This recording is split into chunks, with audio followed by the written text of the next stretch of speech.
Top 5 African Dictators Still in Power. Hello Displorers, welcome to another interesting video brought to you by Displore. Talking about dictatorship, bad governance and presidents holding on to power for life, it is no doubt that the African continent is a breeding ground for such barbaric and ruthless leaders that put their selfish interest ahead of their countrymen. Although some countries stand out with smooth power transitions, some leaders are still clinging on to power, even to the point of declaring themselves gods and using the position of power to oppress and reign terror. Without any waste of time, here are the top 5 African dictators still in power today. If you're new to the channel, make sure to subscribe and turn on notifications so you don't miss out on any of our new uploads. Number 5. Isaias Afwerki, Eritrea. Isaias is the first and only president of Eritrea since it gained independence in 1991. After fighting for 30 years to regain liberation through Eritrea's People's Liberation Front, EPLF, Isaias took over as the leader of the state and the first president.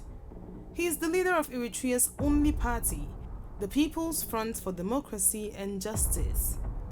His form of dictatorial leadership has been portrayed by numerous atrocities, among them diminishing press freedom and violation of human rights.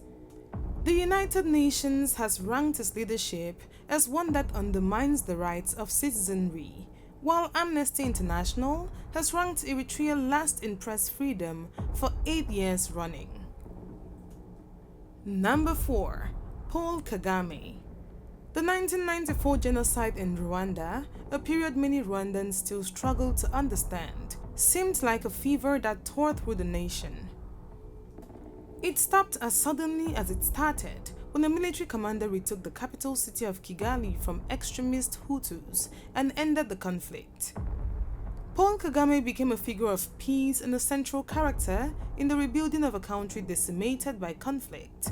He also became the president. 24 years later, Kagame retains this reputation and position in Rwanda.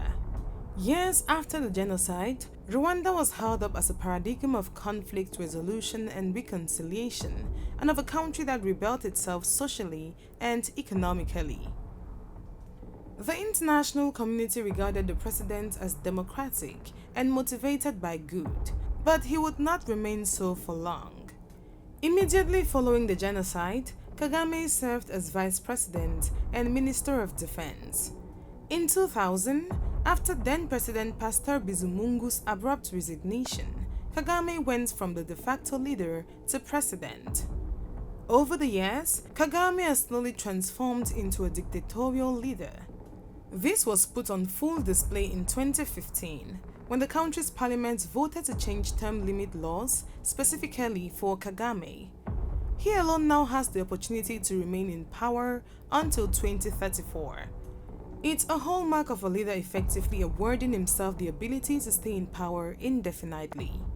He claimed to have received 98% of the votes in the 2017 presidential elections, but those figures are suspect at best. The US, United Nations, Human Rights Watch and others condemned the election for being a fraudulent one that suppressed free speech and silenced political opponents. Number 3. Uganda's Yoweri Museveni. Once hailed as a freedom fighter and liberator, Uganda's President Yoweri Museveni, who has been in power since 1986, is turning into an autocratic leader bent on silencing the opposition and suppressing the media in order to maintain a firm grip on his power. This only confirms that Uganda, like some other countries in the region, is slowly degenerating into a failed state. Selfish interest and the lack of tolerance for divergent views, especially from the opposition and civil rights groups, have tainted Museveni's image in the eyes of many Ugandans. Whatever is happening in Uganda in the political sphere is clear proof that absolute power does indeed corrupt. It is a vivid example of how some leaders hate their own people, in particular the youth, out of fear of being ejected from the seats of power. Despite being held in high regard within the international community, Museveni will nonetheless go down in the books of history as a freedom fighter who betrayed his people and a leader who knew what needed to be done but still chose to look the other way round. Currently, uncertainty looms with regard to where the country is heading. Rampant corruption in virtually all government institutions continues unabated. The judiciary has lost its sanctity and police brutality is at its peak. More often, police and the army are unleashed on peaceful demonstrations but take their time showing up in the case of an emergency. Tear gas has been imported in large quantities, while hospitals still lack beds and necessary drugs. Number 2. Paul Biya. On the 13th of February 2021, Paul Biya turned 88. He is one of the oldest presidents in the world. Since he has been in power for over 38 years, it's more accurate to say that he is one of the oldest dictators in the world.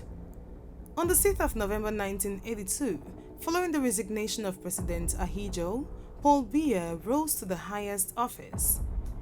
In his first months as president, thanks to his promises of democracy and clemency for political prisoners, his popularity was huge, especially amongst youths. Then, in 1984, the presidential guard attempted a coup. From that moment on, Biya began to become more authoritarian and ruthless. Repression was merciless. Hundreds of people were killed, especially in the north of Cameroon. Former President Ahidjo, considered an accomplice to the putschist, was sentenced to death in absentia. In addition to being an extreme centralizer, Paul Biya is also a deadbeat king. He doesn't work much, but he travels a lot abroad, accompanied by a court of ministers and assistants, especially to Switzerland, where he stays at one of the most luxurious hotels in Geneva at the expense of the Cameroonian people. The Council of Ministers meet only 3 to 4 times a year, so decisions are made very slowly. This way of governing has led the country to ruin. In 1980, Cameroon was the 4th largest producer of cocoa, had a very high growth rate, and was considered a middle-income country. But since 1986, it has become a country with many poor people, terrible infrastructures, and a very high rate of corruption. In 1988, Transparency International rated Cameroon as the most corrupt country in the world. The streets are in terrible conditions. Few of the main roadways have been asphalted, and most of the streets are just dirt roads. On the 27th of January 2021, 54 people were killed and many others were injured in a serious road accident in Western Cameroon. At the beginning of the 90s, poverty and dictatorship drove the population to rebel. They began to strike and cause civil disobedience, the so-called Opération Ville Morte. As a result of popular pressure, in 1992, Biya pretended to open up to a multi-party system and called for presidential elections. The official results saw the outgoing president victorious with 40% of the vote against the 36% of the main candidate of opposition. Election fraud was evident and the opposition protested in vain. In 1997, the opposition boycotted the elections and Biya got 92.6% of the votes. The Cameroonian dictator was elected again in 2004 with 70.9% of the votes. Opening up to a multi-party system was only for appearance's sake. In reality, Biya created hundreds of small parties that he secretly controlled with the aim of weakening the opposition. Freedom of press is practically inexistent. Public television is controlled with an iron fist by the president's men, and the few existing newspapers are often censored if they dare attack the government.